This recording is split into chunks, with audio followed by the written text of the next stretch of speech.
bíblicas y están ayudando tanto a nuestra vida. Gracias le damos al Señor por su misericordia. Le invito a que pueda abrir su Biblia en Efesios 4:11.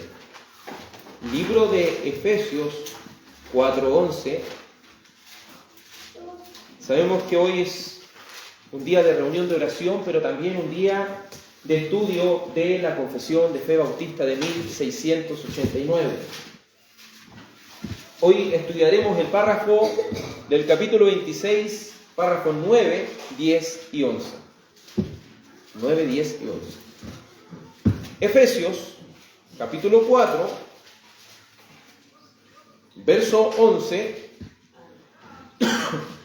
dice así la palabra de Dios. Efesios 4:11. Y él mismo constituyó a unos apóstoles, a otros profetas, a otros evangelistas, a otros pastores y maestros, a fin de perfeccionar a los santos para la obra del ministerio, para la edificación del cuerpo de Cristo. Oremos. Santo Dios, ¿cómo no agradecer este amor tan grande que has tenido para con nosotros, Señor? Nos has permitido, Señor, estar reunidos aquí. Ahora, Señor, después que hemos utilizado este tiempo para orar, también, Señor, queremos ser edificados con esta palabra de Dios. Sabemos que la Biblia, y confesamos que la Biblia es nuestra única regla de fe y conducta. Y que las confesiones de fe, las cuales son reguladas por tu palabra, son de gran beneficio para nuestra vida y alma. Ayúdanos, Señor, a ser edificados en nuestro entendimiento de lo que es la iglesia de Dios. Gracias, Señor, y te ruego que me permitas predicar para tu gloria. Reconozco, Señor, mi total dependencia que tengo de ti, Señor, para poder enseñar tu palabra. Que tu Santo Espíritu, Señor, dirija en esta tarde y que abra el entendimiento de cada uno de nosotros. En el nombre de Jesús. Amén y amén. Estamos estudiando cada día miércoles, lo que es la Confesión Bautista de Fe de 1689. Estamos estudiando el capítulo 26 de la Confesión de Fe. Capítulo 26, que tiene por título de la Iglesia. ¿Qué es una iglesia? Es algo que muchos de nosotros antiguamente nos preguntábamos. Algunas personas dicen una cosa, otros ni siquiera se lo preguntan.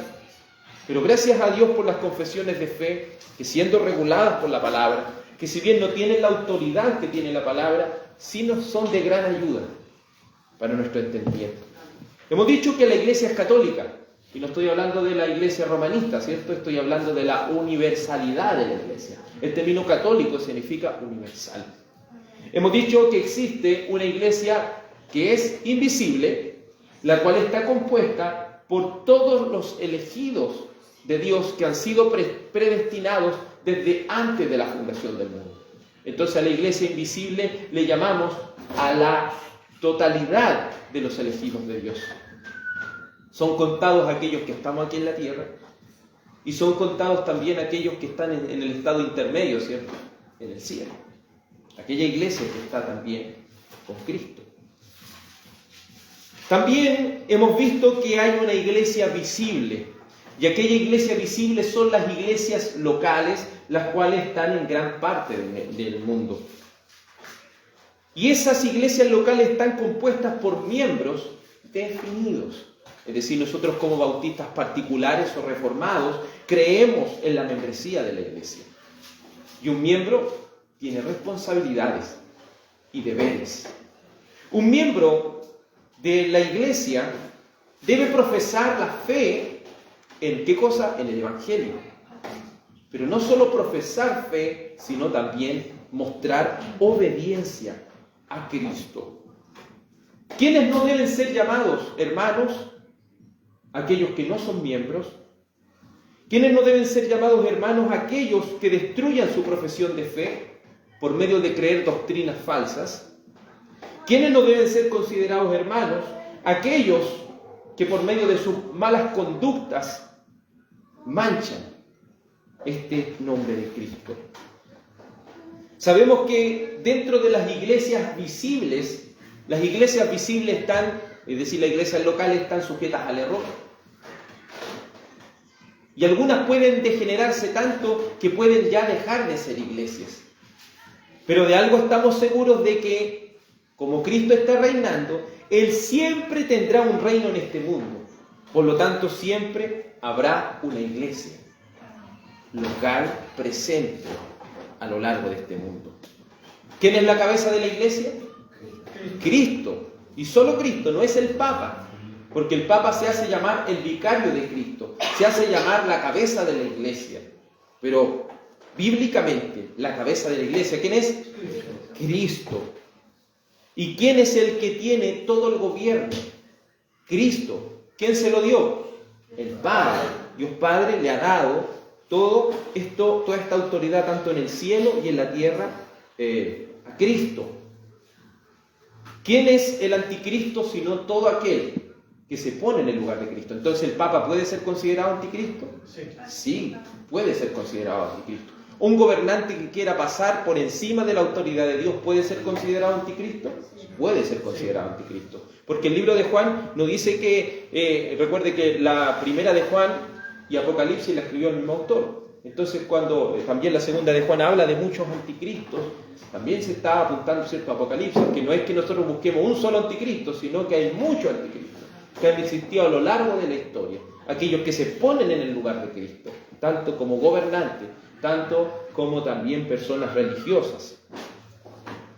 También hemos estudiado de que el Señor Jesucristo, como cabeza de la iglesia, ordena a que los miembros de una congregación anden juntos en iglesias concretas. Es decir, yo no puedo ir de iglesia en iglesia, en iglesia, en iglesia. Yo tengo que desear formar parte de una membresía de una iglesia.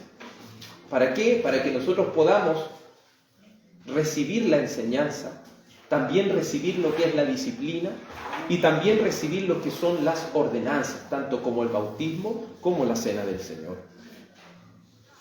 Debemos andar juntos para la edificación mutua, para la observancia del culto público, es decir, para que nosotros podamos cumplir el mandamiento, el cuarto mandamiento.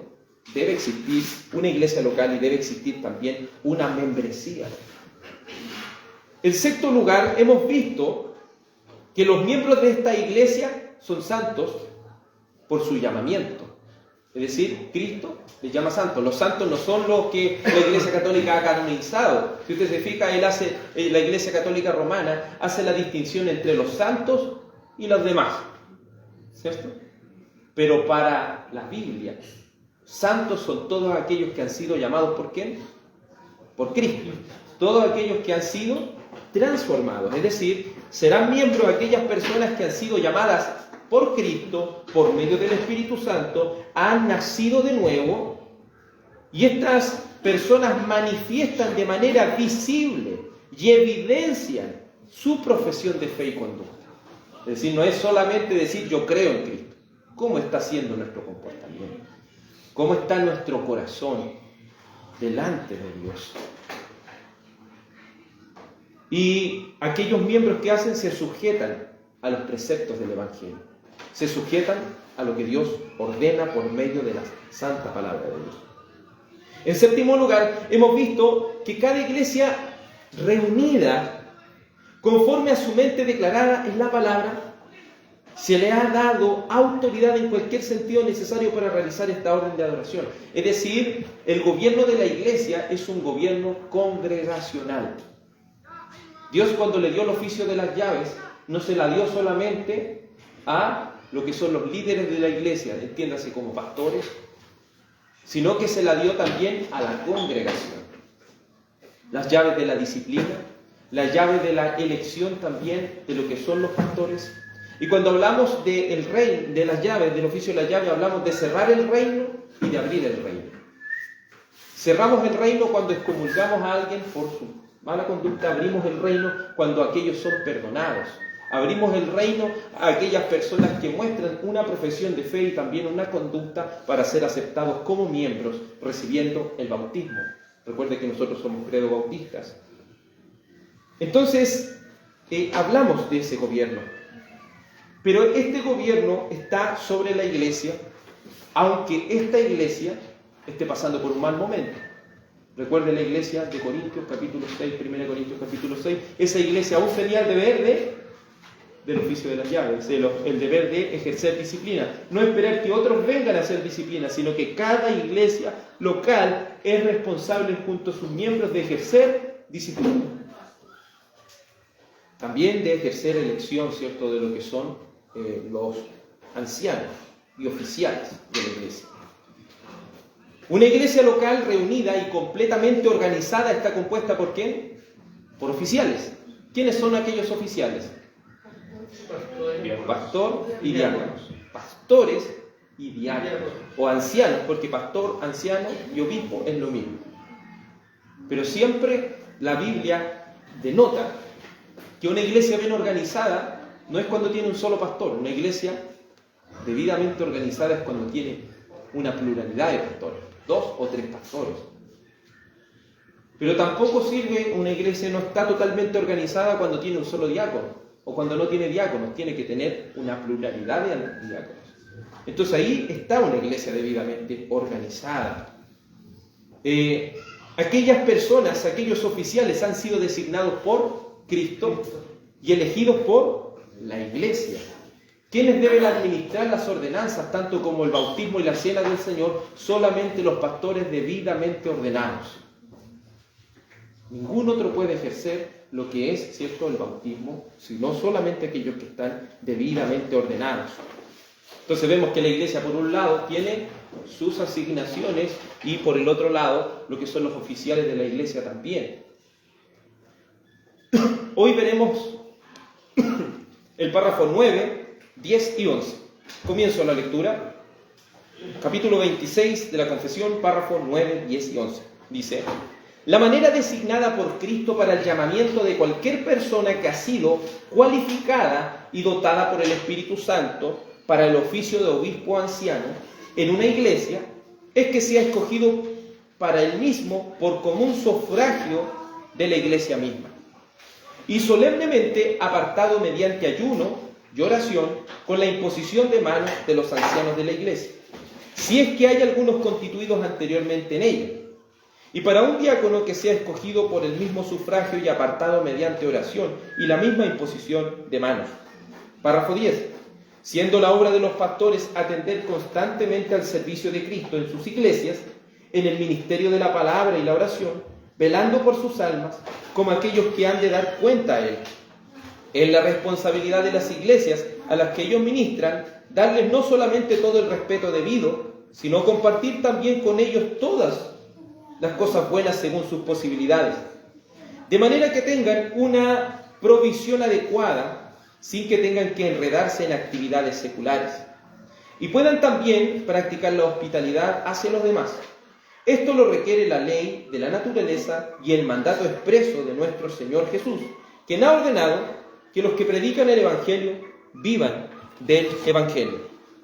Párrafo 11. Aunque sea la responsabilidad de los obispos o pastores de las iglesias, según su oficio, estar constantemente dedicados a la predicación de la palabra, sin embargo, la obra de predicar la palabra no está tan particularmente limitada a ellos, sino que otros, también dotados y cualificados por el Espíritu Santo para ello, y aprobados y llamados por la iglesia, pueden y deben desempeñarla. Hasta aquí, ¿cierto?, la lectura de estos párrafos. Ahora lo iremos analizando uno a uno. Le voy a rogar a mi hermano Claudio que pueda buscar Primera de Timoteo 3, del 1 al 3. Primera de Timoteo 3, del 1 al 3. Que mi hermano José pueda buscar Hechos, capítulo 6, verso 1 al 7. Que la hermana Yael pueda buscar Hechos 14, 23. Hechos 14, 23. Don Wilson, por favor, que pueda buscar Mateo, no sé si tiene un lapicito por ahí para anotarlo, para que pueda buscar Mateo 18, 17 al 20. Mateo 18, del 17 al 20. La hermana Joana que pueda buscar, por favor, Primera de Corintios 5, del 1 al 13. Primera de Corintios 5, del 1 al 13. El hermano Vicente, por favor, que pueda buscar Primera de Timoteo 4, 14. Anótelo por ahí, Primera de Timoteo 4, 14. La hermana Josefina, por favor, que pueda buscar Primera de Timoteo 5, 22. Primera de Timoteo 5, 22. El hermano Cristóbal, por favor, que pueda buscar Hechos 6, del 1 al 7. Hechos 6, del 1 al 7. El hermano Eduardo, que pueda buscar Hechos 6, 4.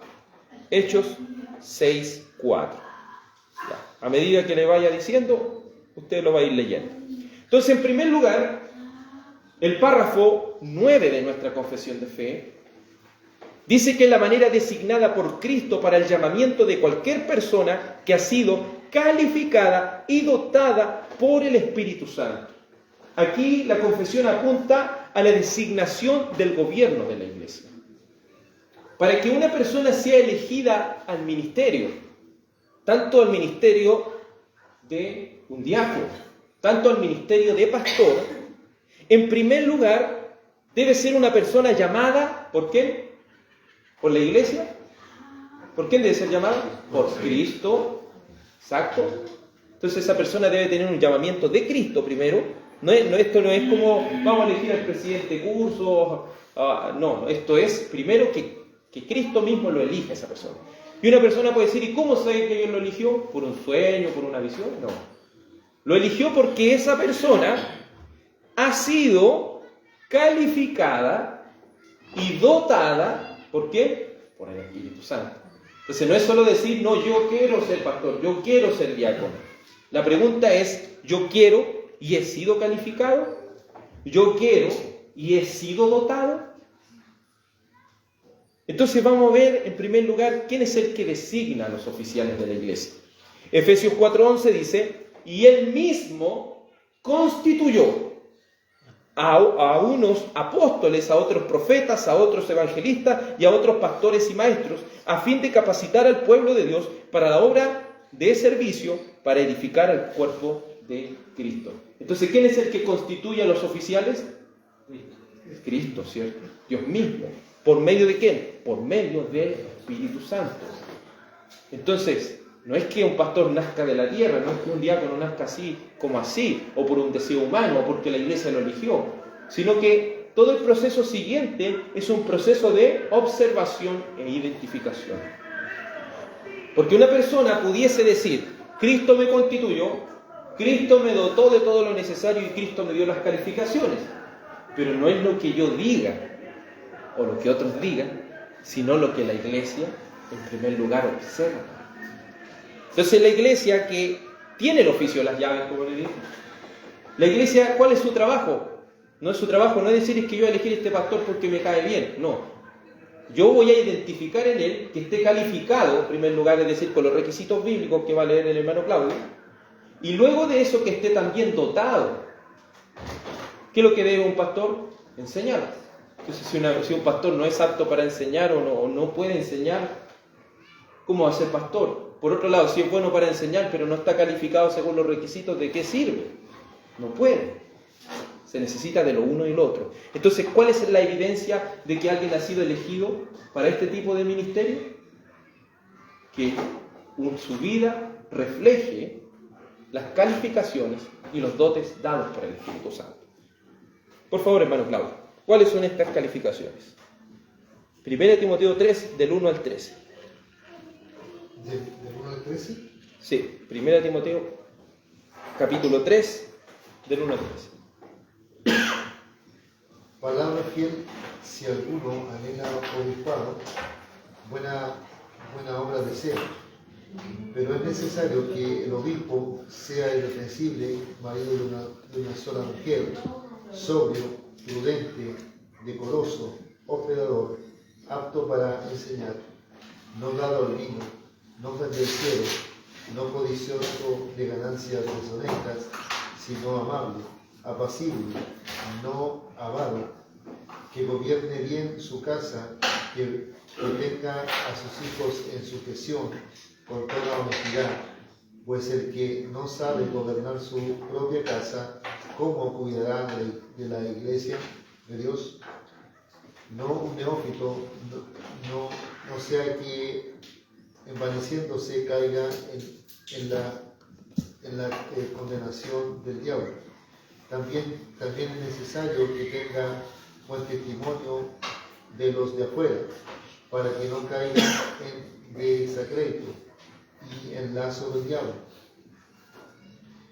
Los diáconos, asimismo, deben ser honestos, sin doble, no dados a mucho vino, no codiciosos de ganancias deshonestas, que guarden el misterio de la fe con limpia conciencia, y estos también sean sometidos a prueba primero, y entonces ejerzan el diaconado.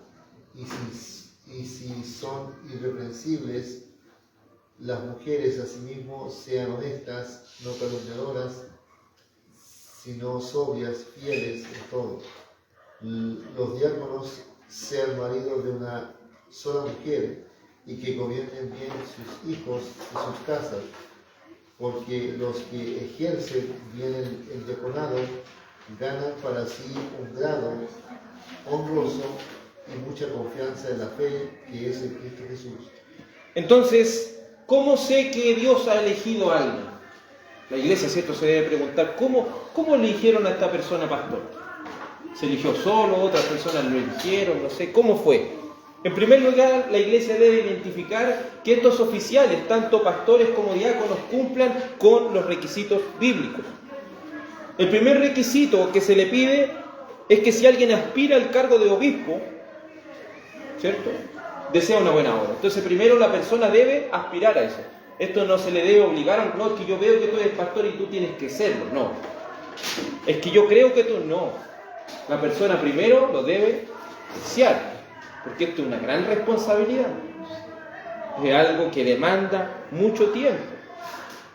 Como dice, hay muchas cosas de la vida que usted tiene que postergar por esto, porque es para la gloria del Señor. Entonces esta persona debe desearlo, pero un obispo debe ser. Estoy leyendo la nueva versión, la Biblia de la América, la nueva Biblia de la América. Dice, pero el obispo debe ser, y ahí está, no es solo desearlo, sino que debe ser una persona irreprensible, o como dice aquí la versión, irreprochable, que nadie pueda apuntarlo con el dedo, que nadie pueda decir esta persona es así, así, yo no le creo, un farsante, un hipócrita, ¿me entiendes? Debe ser una persona transparente. Tampoco quiere decir que una persona perfecta, ¿me entiendes? También hay que marcar ese equilibrio, pero sí que no hay acusaciones graves contra esta persona. Es una persona que puede pararse públicamente y nadie le puede decir, oye, tú soy un farsante, un hipócrita, una cosa así. Debe ser irreprochable, marido de una sola mujer. Es decir, no puede ser una persona que haya tenido otra esposa anteriormente. Algunos han querido acomodar esto, pero es marido de una sola mujer, o sea, que una persona que se haya casado una vez, que tenga una esposa, que haya tenido una esposa, un matrimonio. ¿Por qué? ¿Por qué es necesario eso? Porque si dijéramos que puede ser una persona que se ha casado por segunda vez, no podría ir que gobierne bien su casa, porque si obviamente hubo un colapso del matrimonio, sea la culpa de quien sea, siempre hay un gobierno que el esposo debe hacer. Y sabemos que el ministerio no es para la mujer, ¿cierto?, sino para el hombre, eso lo tenemos claro. Entonces, un hombre debe gobernar bien su casa. Esta persona debe ser sobrio, es decir, debe ser una persona despierta. Debe ser una persona que no es como decimos en nuestro jerga, ¿cierto?, que anda paviando, una persona que es bien despierta. Es una persona que también es prudente. ¿Por qué un pastor debe ser prudente? Porque si viene y anda hiriendo a las personas, anda de alguna manera diciendo mal las cosas, al final igual eso le va a traer problemas. Debe ser una persona prudente de una conducta decorosa. ¿Por qué de una conducta decorosa? Porque ahora va a tener que ser una persona que muchas veces tiene que conversar con hermanos. Muchas veces entonces tiene que ser una persona que actúe con respeto hacia los demás, con decoro. Es importante eso. Dice, debe ser una persona hospitalaria. Una persona que esté dispuesta, si alguien, ¿cierto?, no tiene necesidad, y si alguien pueda hospedarse en su casa, debe ser una persona que siempre esté pendiente y atento de lo que los demás necesiten. Hospitalidad. Debe ser apto para enseñar. Y si bien la iglesia puede a veces reconocer esto, ¿por qué es necesario un presbiterio? Que un presbiterio es un conjunto de pastores que van a evaluar a una persona. ¿Por qué es necesario? Porque obviamente los presbíteros, los que ya han sido cualificados para enseñar, pueden decir a esta persona, sí, esta persona está apta para enseñar. Y eso es algo que la iglesia quizás puede identificarlo, pero no totalmente. No totalmente. Como dice, ¿quién califica a un profesor? No son los alumnos, sino a donde él estudió, sino personas que tienen más calificación que él. Entonces también es importante que esta persona sea apto para enseñar, no sea una persona dada a la bebida, es decir, una persona que le guste embriagarse, no debe ser una persona pendenciera, es decir, una persona que siempre ande buscando conflictos y problemas, debe ser una persona amable, no debe ser una persona contenciosa, que siempre le guste, ¿cierto?, andar disputando, o personas que se ponen a pelear por Facebook. Se fija que algo normalmente se ve, que siempre está en polémica. No debe ser una persona así. Dice, no debe ser una persona avarienta. No debe ser una persona que siempre le guste el dinero, porque eso también es muy peligroso, muy peligroso. Esta persona debe tener un gobierno de su hogar. Y sabemos que el gobierno, según la Biblia, es un gobierno tanto espiritual como también físico. No es que todos anden en regla en la casa, pero espiritualmente ¿cómo están? Se preocupa de sus necesidades espirituales. Dice que gobierne bien su casa.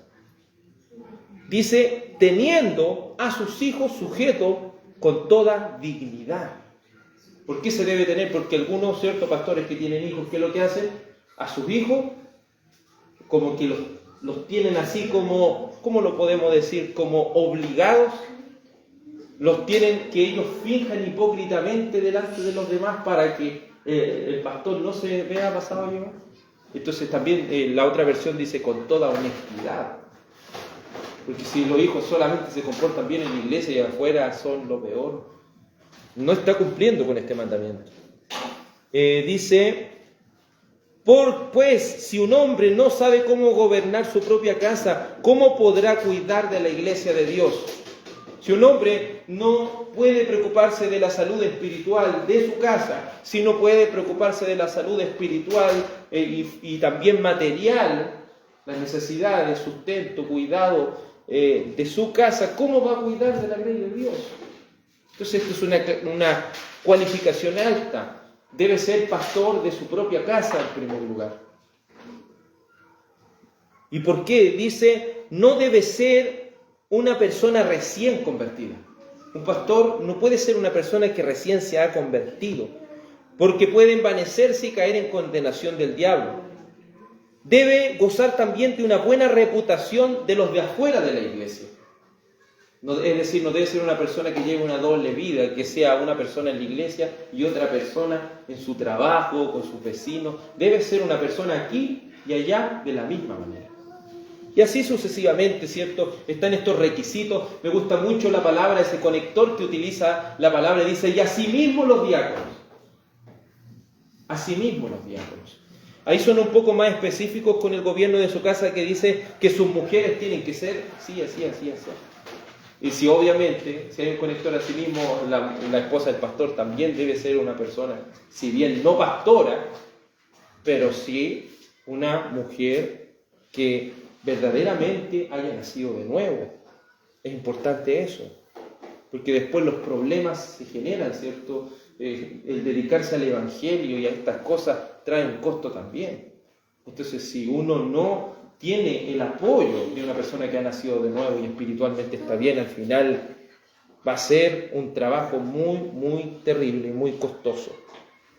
Entonces, ¿cómo sé que una persona es pastor? ¿Cómo sé que una persona ha sido llamada también para ser diácono? Porque Dios le ha dotado con las calificaciones necesarias y las aptitudes que esta persona debe tener. ¿Se fijan? Porque Dios es soberano. Porque Dios es soberano y Él le da a las personas como Él quiere. El siguiente punto dice: y solamente apartado mediante ayuno y oración con la imposición de manos de los ancianos de la iglesia, si es que hay algunos constituidos anteriormente en ella. Entonces esta designación del gobierno de la iglesia tampoco es al lote, tampoco es que cumple con las calificaciones, Cristo lo ha elegido, esa persona es reconocida dentro de la iglesia, tampoco ahí todavía no hay un orden. Por eso se le llama, a este proceso se le llama ordenación, porque todo debe ser un proceso debidamente ordenado, estructurado, organizado, como la palabra lo dice. Lo que debe haber primero, ayuno y oración. ¿Por qué se debe orar? Y lo bueno es que la hermana Yael también y los hermanos aquí han ayudado mucho en las reuniones de oración a reiterar esa oración. ¿Se ha fijado? Eso no viene de un corazón como que eso no viene de algo de boca, ¿me entiendes? De algo que el Espíritu Santo mismo ya no está instando estas cosas.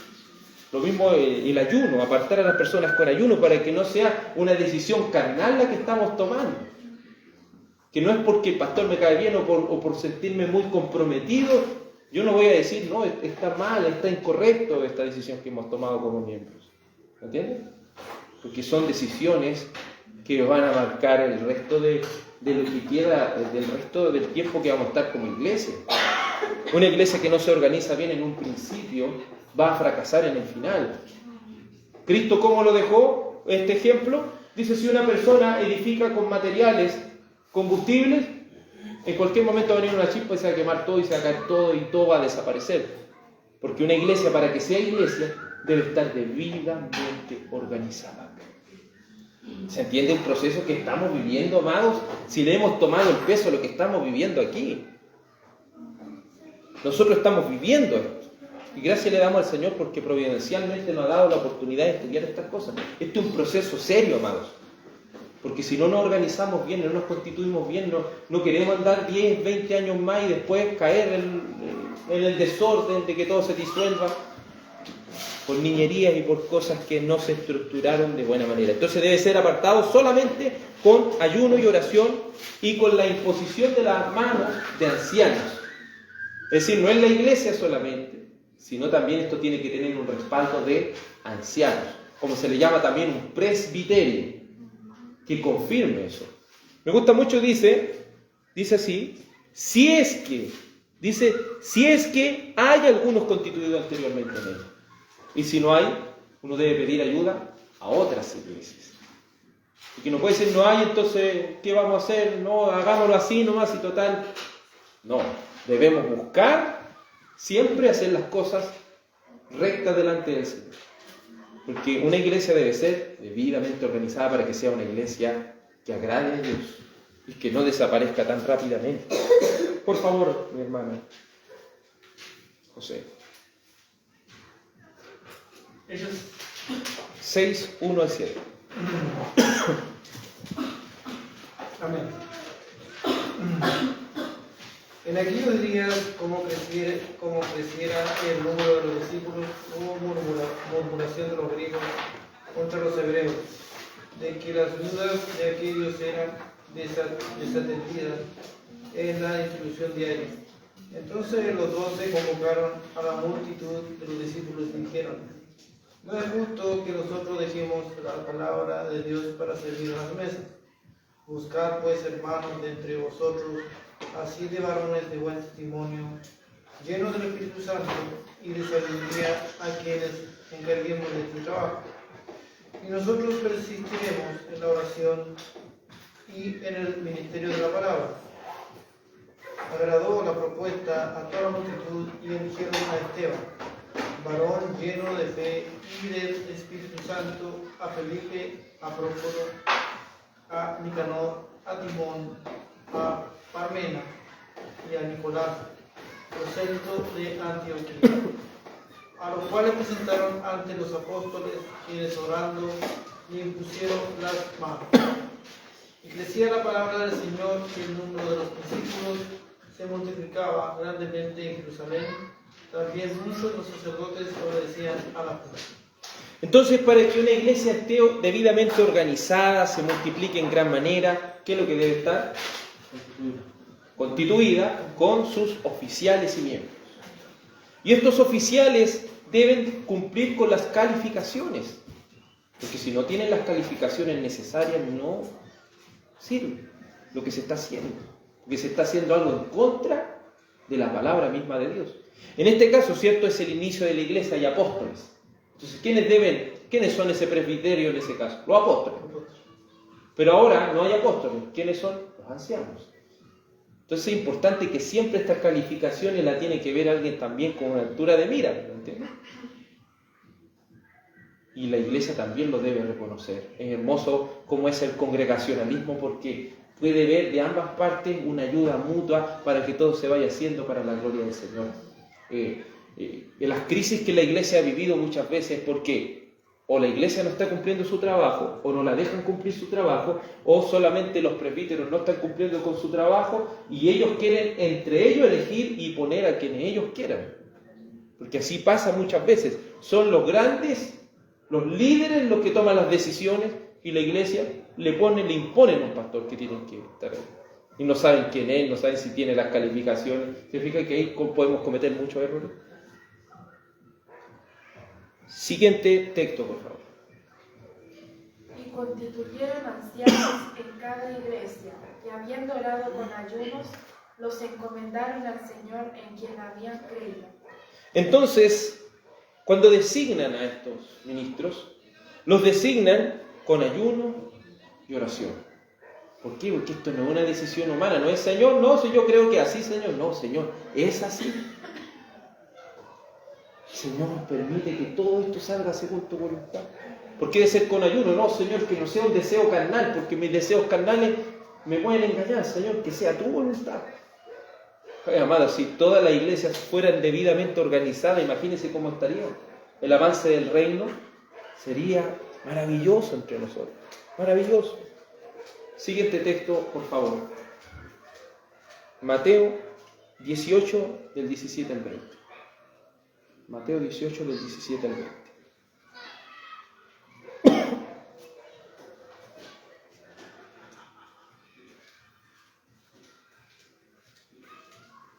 En aquel tiempo los discípulos vinieron a Jesús diciendo: ¿quién es el mayor en el reino del cielo? Disculpe un poquitito. Es Mateo 18, 17 al 20. 18, 17 al 20. Ahí está, 17 hasta el verso 20. Si no los oyere a ellos, dilo a la iglesia, y no oyere a la iglesia, tenle por gentil y publicano.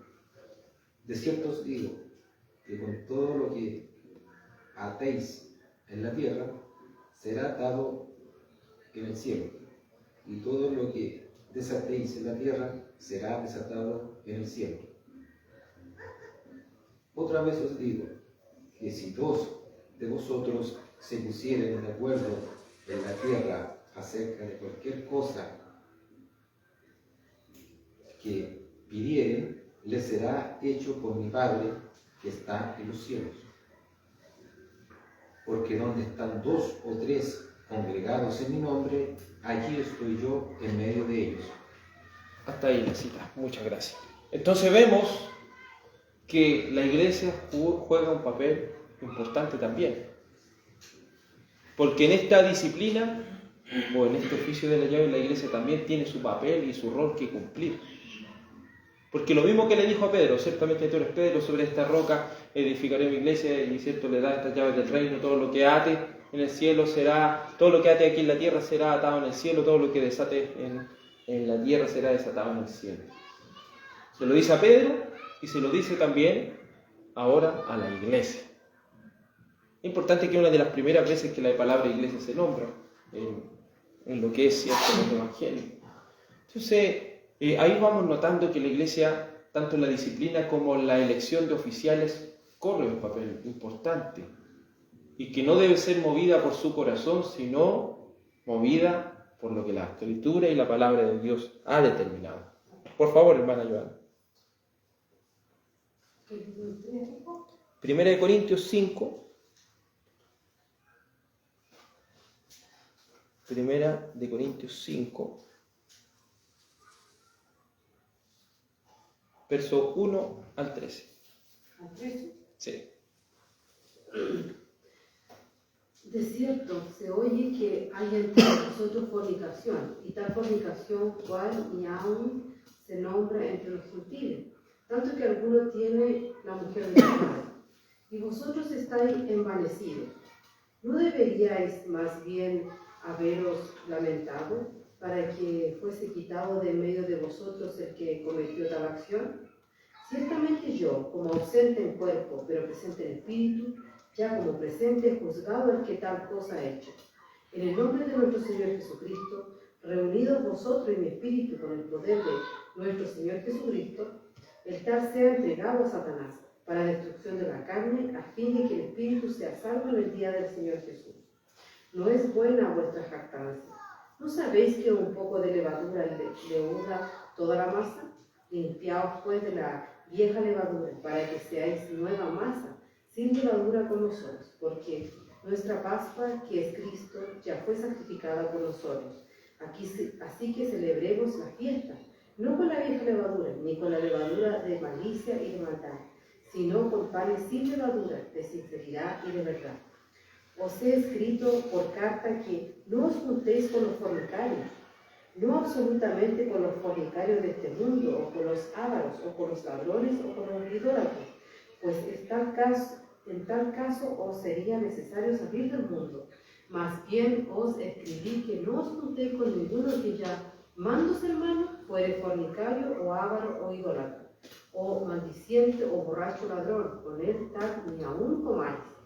Porque, ¿qué razón tendría yo para juzgar a los que están afuera? ¿No juzgáis vosotros a los que están dentro? Porque a los que están fuera Dios juzgará. Quitad pues a ese perverso de entre vosotros. Entonces la Iglesia y los líderes o los oficiales de la Iglesia, ambos tienen que cumplir su rol. Por eso el apóstol, ¿qué está diciendo? Ese hombre hay que expulsarlo. Y por eso dice, reunidos ustedes, junto conmigo, tomemos esta decisión. Entonces el oficio de las llaves, ¿a quién se la ha dado? A la membresía, y también se la ha dado a los líderes de la Iglesia. Y ambos tienen que tomar esta decisión tanto de la disciplina como también la elección de oficiales.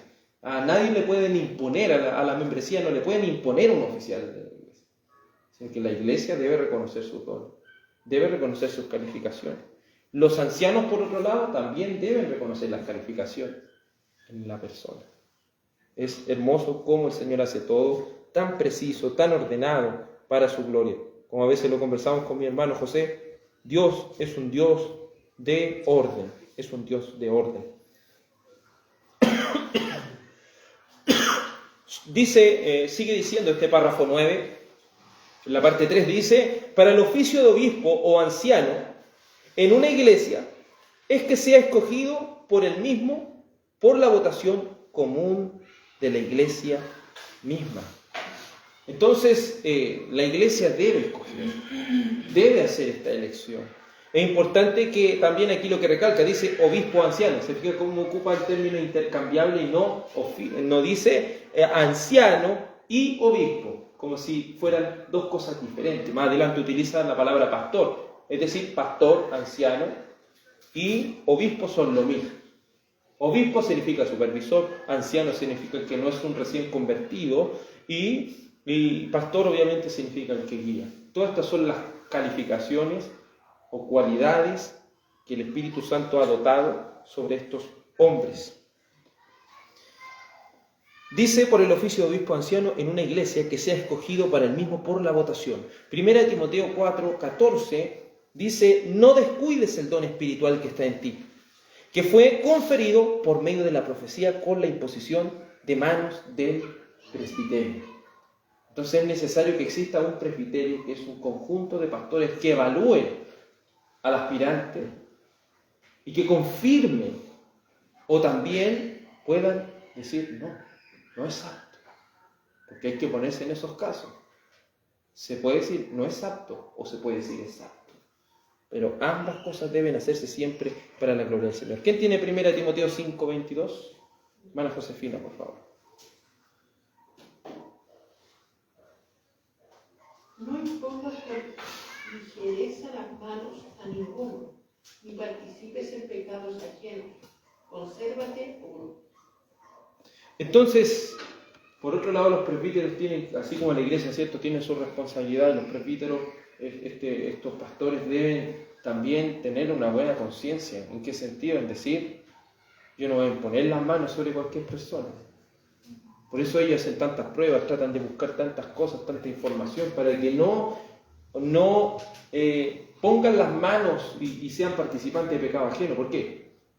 Piense, hoy día existen ya las redes sociales y siempre que ordenan a alguien, usted va a ver que el ordenado, ¿cierto?, se va a colocar de rodillas hacia la iglesia y los pastores, ¿cierto?, o los presbíteros van a poner las manos sobre él, ¿cierto? Todos ponen las manos y la iglesia ora por su lado, los presbíteros acá y él con la Biblia, ¿cierto?, ahí delante del Señor va a tomar este ministerio ya públicamente, debidamente organizado. Pero hoy día, ¿cierto?, usted ve las redes sociales, ¿cierto?, esas fotos salen ahí, mire, tal persona lo ordenaron. Y después cae en pecado, imagínense cómo quedan esas personas que lo examinaron, lo ordenaron. Sale con falsas doctrinas, ¿cómo no te fijaste bien? Entonces esas personas tienen que involucrarse. Por eso cuesta el tema de los presbiterios, porque si ellos toman una mala decisión, eso también les puede jugar en contra a la credibilidad de ellos mismos. Por eso dicen, no impongan las manos con ligereza, por el que no seas participante de pecado ajeno, si no te van a meter a ti en el mismo saco. Eso es lo que le está diciendo el apóstol. Siguiente texto, por favor. ¿Cuál era el culto? Hechos 6, del 1 al 7. Hechos 6, del 1 al 7, ya si no me equivoco, lo leí en el hermano José. Sí.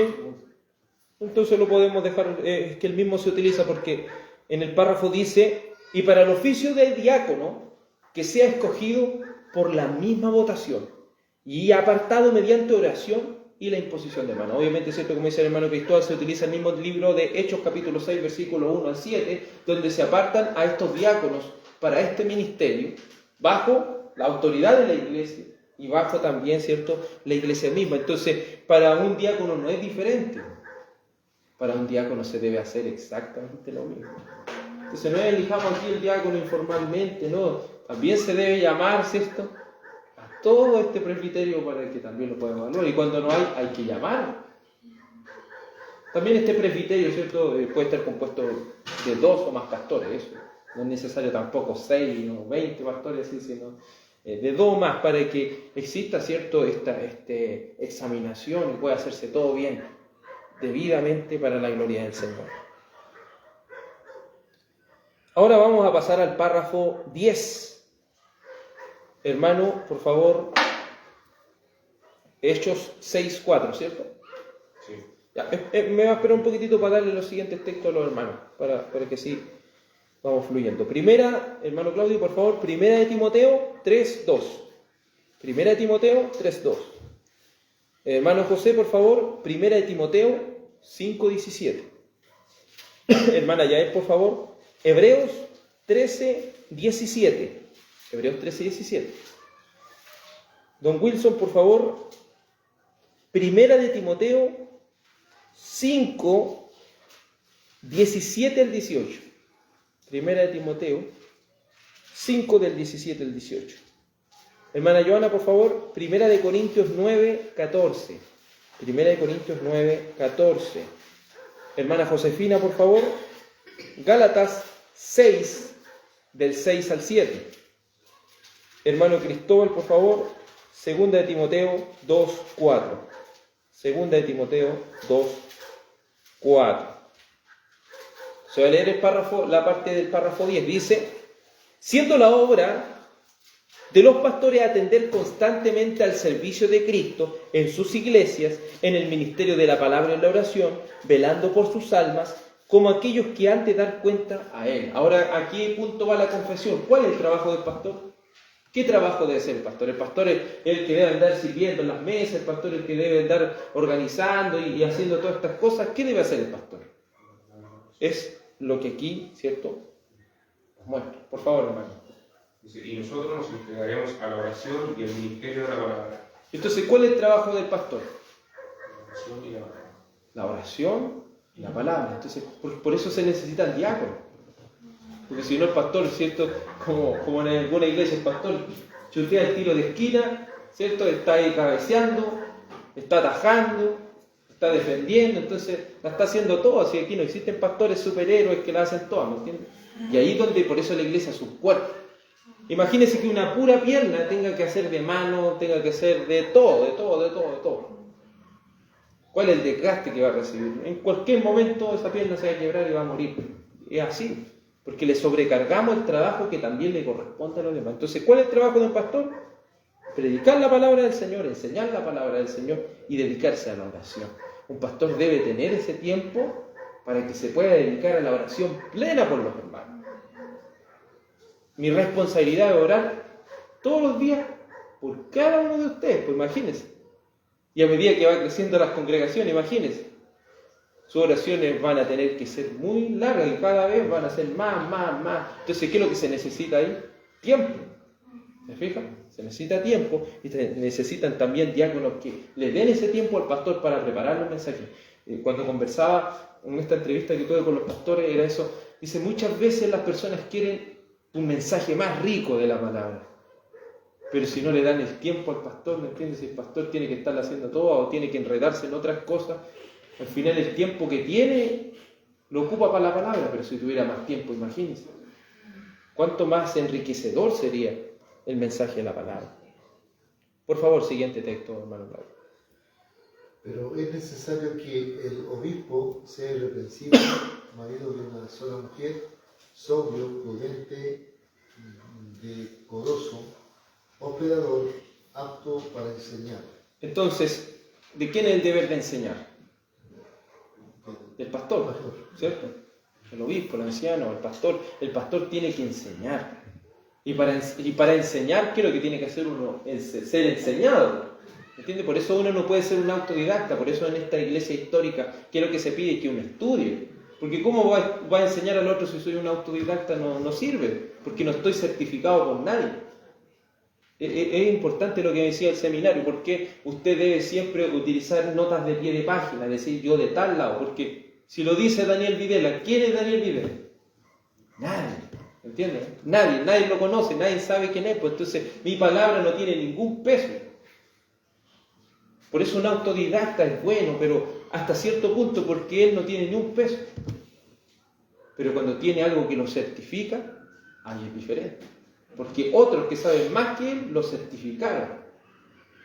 Por eso es importante que el pastor se dedique a estudiar y que ustedes se preocupen de que el pastor estudie. Dicen, no, si el pastor sabe la palabra, pero no es que sepa más que la congregación, sino que sepa lo que debe saber. Imagínense un médico que solamente fue el primer semestre y se puso, ¿cierto? Puso una oficina ahí, puso un centro médico ahí, dijo, no tiene su título, pero fue un semestre nomás. ¿Cómo usted cree que van a salir los enfermos de ahí? Mal. Entonces lo mismo, ¿por qué tenemos tantas iglesias con tanta paupérrimas, si podemos decir, membresía? No porque la membresía no tenga el Espíritu Santo, sino porque no hay nadie apto para enseñar, no hay nadie que se quiere calificar, no hay nadie que quiere verdaderamente hacer las cosas como corresponde. Por eso el cristianismo hoy día lo vemos, es el chiste. Ahora el chiste de los canutos, se fija, el chiste porque ese que anda gritando por ahí, ese que anda robando la plata a las personas. ¿Por qué están esos chistes? Porque al final los requisitos son estos. Y cuando bajamos los requisitos, al final es cualquier cosa, un pastor es cualquier cosa. Como cualquier gente que anda por ahí bromeando, haciendo un chiste. Pero devolvamos los estándares para que así también el cristianismo sea puesto en alto. ¿Entiendes? No se ha puesto como un pasatiempo, como gente que no tiene tiempo y se reúne a escuchar una cosa, no. Es algo que tiene un trasfondo. Siguiente texto, por favor. Primera de Timoteo 5:17. Amén. Los ancianos que gobiernan bien sean tenidos por dignos de doble honor, mayormente los que trabajan en predicar y enseñar. Entonces vemos que un pastor, ¿cuál es su trabajo? ¿Cuál es su trabajo? Predicar y enseñar. Predicar y enseñar. Y obviamente orar.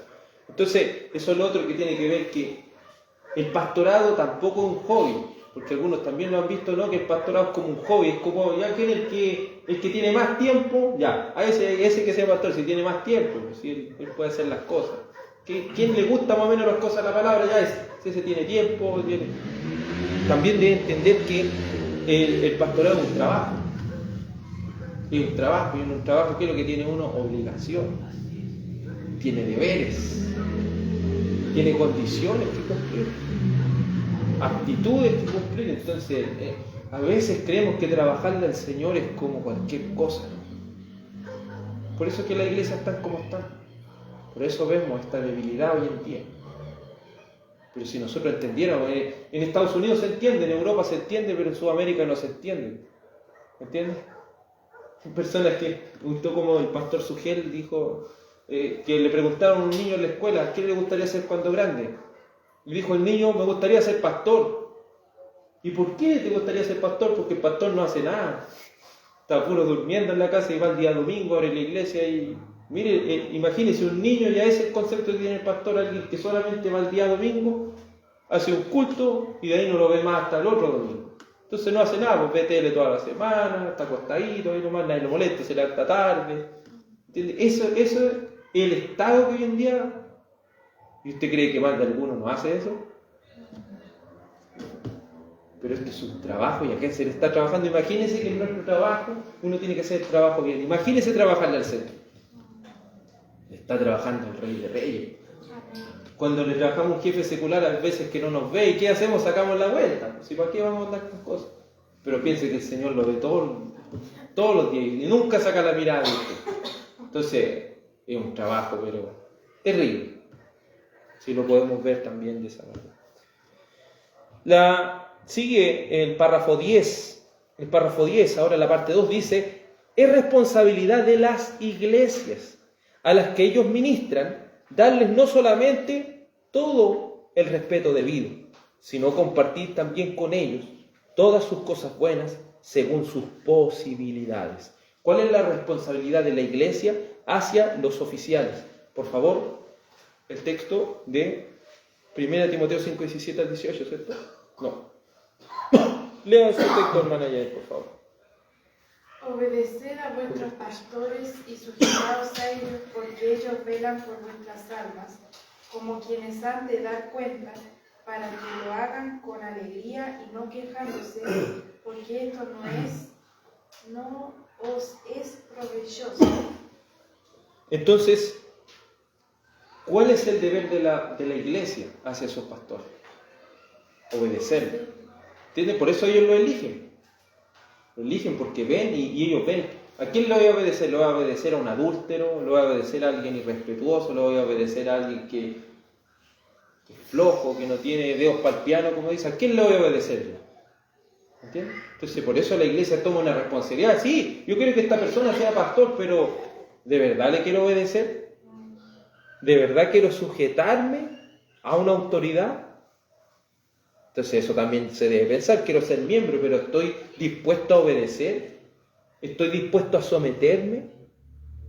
Y dice, ¿por qué ellos deben hacer esto? Dice, porque ellos tienen que trabajar y deben velar por las almas de los miembros como quien tiene que dar cuenta. Piense eso, si en el trabajo uno cuando saca la vuelta lo llaman a terreno, imagínense cuando el Señor lo llama a terreno, por no estar haciendo bien su trabajo. ¿Qué excusa va a valer delante de Él si Él lo sabe todo? Siguiente texto, por favor. Ahora sí, 1 Timoteo 5, 17 al 18. Por tanto, el Rey de los siglos, inmortal, invisible. Disculpe, ¿cuál es ese? ¿Primera de Timoteo? Sí, Primera de Timoteo 5, 17 al 18. Primera de Timoteo 5, 17 al 18. Ahora sí. Los ancianos que gobiernan bien sean tenidos por los dignos de doble honor, mayormente los que trabajan en predicar y enseñar. Pues la Escritura dice, no pondrás bozal al buey que trilla. Dios digno es el obrero de su salario. Entonces aquí también la iglesia debe preocuparse de que el anciano, de que el pastor que haga, gobierne bien. Ese es el tema, que esté haciendo bien su trabajo. Y dice que aquellos que estén haciendo bien su trabajo son dignos de doble honor. ¿Cuál es ese doble honor? Respeto y también darle a aquellos pastores, obviamente, que se dedican a tiempo completo, darle de lo que ellos necesitan, porque esto es un, según la palabra, según la orden del Señor, es un trabajo. Es un trabajo. Y como todo trabajo, dice, todo obrero es digno de su salario. Porque el Señor se preocupa de los animales. Dice, si un animal está arando, ¿le voy a poner un bozal? Entonces, hermano Claudio, ¿cuántas veces hemos sembrado juntos ahí? Y hermano Claudio, ¿por qué papá le sacó ese bozal? Sí, porque también el animalito tiene que comer. ¿Entiendes? Si está trabajando, está matándose trabajando, no le va a dar algo, no le va a comer. No le va a dejar comer, no, pues a veces se le deja el caballito para que coma también. Entonces, si el Señor tiene cuidado de los animales, ¿cuánto más de los pastores se fijan? Es como que el pastor, ojalá ni coma, no pague la luz, no pague el agua, siempre se dedique a la iglesia así, como el Padre Hurtado, porque muchos quieren ver así como ese tipo así de ministros que vivan en la calle pero sirvan a la iglesia. No, eso es estar pecando delante de Dios. Que es importante entender que los que gobiernan bien se les debe dar de las cosas que ellos necesitan para su sustento y el sustento de su familia. Siguiente texto, por favor. Así también ordenó el Señor a los que anuncian el Evangelio que vivan del Evangelio. Entonces es explícito. Un pastor, para poder dedicarse completamente a la enseñanza, dedicarse a la oración, dedicarse a sustentar a las almas que Dios ha puesto sobre su cuidado, ¿qué deben hacer? Vivir del Evangelio. Y con esto no le digo que un pastor debe enriquecerse y ser un millonario, sino que tenga un salario digno. Y como le digo, y aquí va a venir también la otra parte, siempre que la membresía de la iglesia tenga la posibilidad de hacerlo, porque hoy en día, ¿cierto? Así con los que somos, es imposible hacer eso. No es posible, pero sí debemos considerar que si el Señor permite que crezcamos como membresía bien establecida, bien organizada, el pastor que esté o los pastores que estén deben ser sustentados por la congregación para que puedan brindar un mejor trabajo para la gloria de Dios. Y así también la membresía puede exigir también que ese trabajo se haga bien.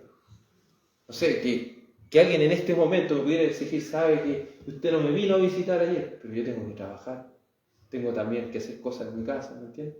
No, que usted no estuvo para el velorio de mi familia. Se fija que hay personas que le cobran, sí, pero yo mañana tengo que levantarme a las 3 de la mañana, 3:50 para ir a la pega, 4 de la mañana. Entonces, también hay que ser consciente también de la otra parte, porque siempre se pide al pastor, se le pide, pero uno también es un ser humano. ¿Me entiende? Así como en un trabajo, ¿cierto? Hay horarios de trabajo, pero un pastor... ¿Por qué un pastor es complejo? Porque un pastor trabaja las 24 horas del día al final, porque siempre tiene que estar pendiente de los hermanos, un hermano lo llama, tiene que estar presente. Pero un pastor que tiene, y aquí también vamos a ver esto, Gálatas 6, del 6 al 7, por favor. Amén. El que es enseñado en la palabra, haga partícipe de toda cosa buena al que no lo instruye. Al que lo instruye, perdón. No os engañéis, Dios no puede ser burlado, pues todo lo que el hombre sembrare, eso también segará. ¿Se fija cómo a esa palabra le ponemos contexto? Siempre colocamos, dice, pues todo lo que el hombre sembrare, eso mismo segará. Siempre colocamos esa palabra y no sabemos que eso tiene un contexto, y ese contexto, ¿qué es lo que es? Dice que si una persona está siendo enseñada, tiene que también compartir sus bienes, ¿cierto?, con el que le está enseñando. Y como le digo esto, ¿por qué el pastor no tiene que ser avaro? ¿Se fija también por qué? Entonces eso es importante, de entender que el trabajo pastoral es un trabajo, de que la membresía que se une, ¿cierto?, tiene una responsabilidad. Estos son temas que uno y ustedes, ¿cierto?, que ya llevan años aquí escuchando. A mí no me gusta nunca tocarlos, pero la confesión de fe, ¿cierto?, nos apunta a también tocar estos temas que son difíciles y que el consejo de Dios debe ser completo, no debe ser parcial. Dice el siguiente punto: de manera que tengan, estos pastores, ¿cierto?, de manera que tengan una provisión adecuada sin que tengan que enredarse en actividades seculares. ¿Por qué un pastor, ¿cierto?, que tiene una membresía que puede obviamente sustentarlo, por qué debe ser sustentado? ¿Por qué debe vivir del Evangelio? Para que no se enrede en actividades seculares. Imagínese un pastor que tiene que estar ahí con todas esas personas ya, no puede dedicarse completamente a las cosas del Señor, tiene que estar escuchando todas estas groserías todos los días, tiene que estar expuesto a todas estas cosas, a los chistes doble sentido. Entonces después uno va a orar y es complejo, ¿me entiendes? Es el doble de trabajo. Entonces si un pastor se dedica a esto, y recuerde que la iglesia cree en una pluralidad de ancianos, si una iglesia tiene 3 pastores, no sé, uno mismo ve la iglesia Gracia Soberana, tiene 3 pastores y los 3 sustentados por la membresía. Pero es una membresía ya obviamente que es un gran número, pero a su vez se ven los resultados. Diáconos que están trabajando también para la gloria de Dios y se ven los resultados del avance del reino de Dios. Pero hoy en día eligen pastores avaros, pastores que vienen y recogen los diezmos y lo obligan a la gente que les dé el diezmo y se llenan los bolsillos, andan en los mejores autos, pero no van a visitar a las personas, no las disipulan, no les enseñan una palabra carente, no están orando por las personas. Y usted sabe, y usted se dio cuenta hoy lo que es orar verdaderamente por las personas, porque yo para orar por usted no puedo decir oro para que le vaya bien, ¿me entiende? Yo tengo que conocer cuál es su problema, y siempre con la mayoría de los que estamos aquí siempre estamos compartiendo las debilidades, las cosas, y ¿qué estamos haciendo? Orando por eso. Pero no es orar al Señor para que le vaya bien en el trabajo, es una oración que dice: Señor, ayúdalo en ese pecado que este hermano y esta hermana tienen. Eso es ser pastoreado. Y para eso hay que tener tiempo, conversar con las personas, pasar tiempo con ellos para que abran sus corazones, existe una relación de confianza, haya también lo que es consejería, existen todas estas cosas. Entonces es importante entender por qué el pastorado es un trabajo. Siguiente texto, por favor. Segundo Timoteo 2:4. Sí. Y esperen un poquitito, hermano Cristóbal, para poder dar al tiro los últimos textos. Por favor, hermano Eduardo, 1 Timoteo 3:2. 1 Timoteo 3:2. Hermano Claudio, 1 Corintios 9, del 6 al 14. Hermano José, 1 Corintios 5:18. Hermana Yael, Hechos 8:5. Don Wilson, por favor, Hechos 11, 19 al 21.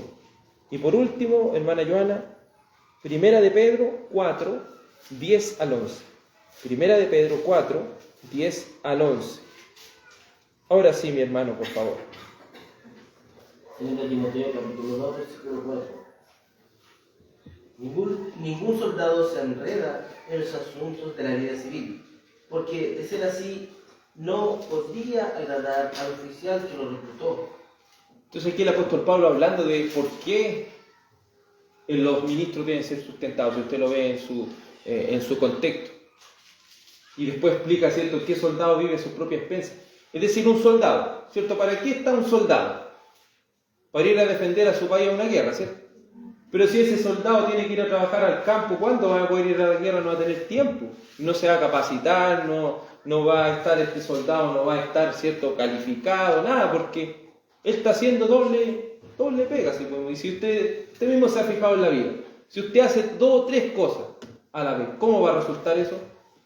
Mal. Es mejor hacer una cosa bien que hacer 3 o 4 cosas mal. Y esto lo entendí, amados, también conversando también con los pastores, lo entendí eso, porque Aquí no existen pastores superhéroes. No, es que estas manos me han servido. Se fija que ocupan ese texto del apóstol Pablo. Estas manos me han servido. Yo también trabajo y también veo a la iglesia. Tampoco aquí hay pastores superhéroes. Algo de mal está haciendo en su trabajo, como pastor también, porque no se está dedicando 100% a esto.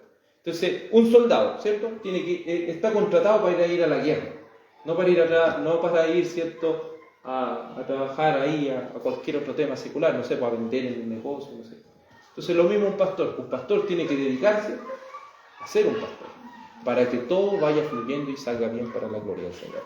Entonces, un miembro, para ser miembro, debe estar consciente de esto. ¿Entiende? Para ser miembro, ¿cierto?, se le van diciendo todas las condiciones y uno dice, sí, yo deseo ser miembro de la iglesia porque yo me comprometo con todas estas cosas para la gloria de Dios. Siguiente texto, por favor. Un obispo debe ser pues irreprochable, marido de una sola mujer, sobrio, prudente, de conducta decorosa, hospitalario, apto para enseñar. Entonces, ¿por qué un pastor también necesita ser remunerado? Porque cuando le toque, no sé, un hermano, sabe que este hermano quedó sin hogar. ¿Y a dónde puede ir este hermano? Sabe que consígase un lado donde vivir. No, pues este pastor, ¿qué tiene que decir? Véngase a mi casa, aquí está. Y si el pastor, no sé, se dedica al pastorado, pero no recibe ningún salario, nada, ¿quién le va a dar? ¿Cómo va a poder ser hospitalario? ¿Entiendes? No se puede ser hospitalario. Entonces, el pastor también le debe alcanzar su salario para poder compartirlo con los hermanos que no tienen. Ese es el tema. Porque también eso es lo que fallan muchos pastores, que después empiezan así nomás. Para ellos. Lo que me encanta a mí de la iglesia bautista reformada, que no es que el pastor, ¿cierto?, como ese pastor que salió en las noticias, ¿y cuánto recibe? La mitad de los diezmos, dice. ¿Y quién le dijo a usted que tenía que recibir la mitad de los diezmos? El Señor. Y yo, ¿pero a dónde dice? Ya lo empezaron a casar. Pero me gusta cómo son ordenadas las iglesias bautistas. Usted sabe que tienen una personalidad jurídica. A los pastores acá se les hace un contrato con un salario que toda la membresía de la iglesia conoce, que no es más allá, ¿cierto?, de la media de la iglesia. Entonces todo es transparente, se le pagan sus cotizaciones, se le paga su salud. Porque un pastor también se enferma. Entonces, se imagina no tenga cotizaciones, después también va a llegar a viejo. Entonces, eso es lo que se debe entender. En una iglesia ordenada se hace así. Pero en esas iglesias tránsfugas, ¿qué hacen? El pastor recibe todo, pone la mano al ofrendero y él sabe lo que hace con la plata. Por algo hay un tesorero, por eso hay diáconos que no deben ser avaros, porque ellos tienen que administrar los fondos de la iglesia.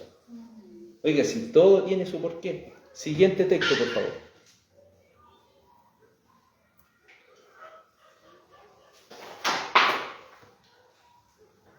Era de 1 Corintios 9, 6 al 14, por favor. 1 Corintios 9, 6 al 14.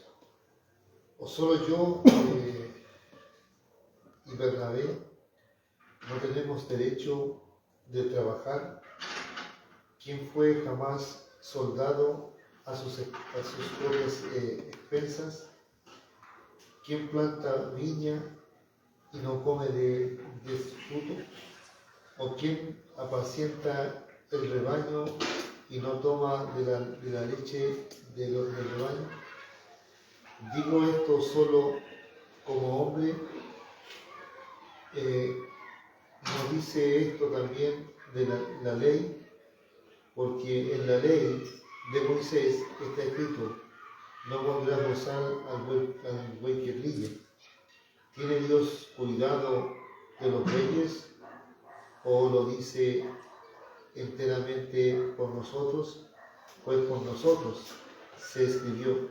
Sí, nomás, por favor, una aplauso. Por favor.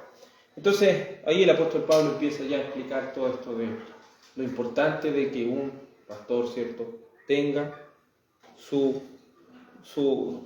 recompensa por trabajar para la gloria del Señor. Por último, termina esta parte del párrafo 10, dice: esto lo requiere la ley de la naturaleza. ¿Cuál es la ley de la naturaleza? Si trabajo, recibo un salario, dice, y el mandato expreso de nuestro Señor Jesucristo. Entonces esto tampoco es algo opcional, que como miembro diga, no es una opción, no, es algo que uno debe considerar como un mandato expreso de Dios, quien ha ordenado que los que predican el Evangelio vivan del Evangelio. Vamos a dejar hasta aquí, amado hermano. después vamos a estudiar el último párrafo 11. En conclusión, ¿quién es el que designa a los oficiales de la iglesia? ¿Quién? Cristo. ¿Y quién más? El Espíritu Santo. ¿Cierto? ¿Qué hace el Espíritu Santo? Los capacita y los dota de todo lo que ellos necesitan. Perfecto. ¿Quiénes son los que supervisan esta elección? ¿Cierto? ¿Quiénes son los presbíteros? ¿Cierto? Se debe hacer un presbiterio y también una membresía que esté pendiente si estos oficiales cumplen con los requisitos. Perfecto. Tercero, los pastores. ¿Cuál es el trabajo del pastor? La oración y la palabra. La oración y la palabra, ¿cierto? Que eso se traduce como el sustento y el cuidado de la grey de Dios. Cuarto, ¿cuál es el deber de la membresía? ¿Cuál es el deber de la membresía? Obedecer, ¿cierto? Sujetarse, ¿cierto? ¿Qué más? Vigilar, ¿cierto? ¿Qué más? Dejarse disciplinar. Dejarse disciplinar, perfecto. Y también es deber de la membresía sostener a los ancianos, ¿sí? Para que ellos puedan desempeñar un buen trabajo. Y por último, ese último era del 11, así que hasta ahí vamos a llegar a esta conclusión, mis amados hermanos. Le ruego a que oremos a nuestro Dios. Amado Dios, hemos ido estudiando, Señor, esta maravillosa palabra. Te ruego, Señor, y te suplico que nos permitas, Señor, ir aprendiendo más y más de lo que es una iglesia, de lo que es una membresía, de lo que son, Señor, los oficiales, tanto ancianos como diáconos, Señor. Permítenos, Señor, para tu gloria, ser obedientes a ti, Señor, y que esta iglesia, bástate mi gracia, desde sus inicios pueda ser una iglesia debidamente organizada. Señor, que el discernimiento pueda estar sobre la membresía de la iglesia. Que el discernimiento también pueda estar sobre el presbiterio, Señor, que este sábado 16 de diciembre vendrá a este lugar de Coltauco para oficializar esta examinación, Señor. Y si todo sale bien, una ordenación. Permita que todo se haga conforme a tu santa y bendita voluntad, para la gloria y la honra de Cristo. Te ruego todo esto, Padre, en el nombre de Jesús. Amén. Que el Señor nuestro Dios les bendiga, mis amados hermanos, y que tengan una muy buena noche. Amén.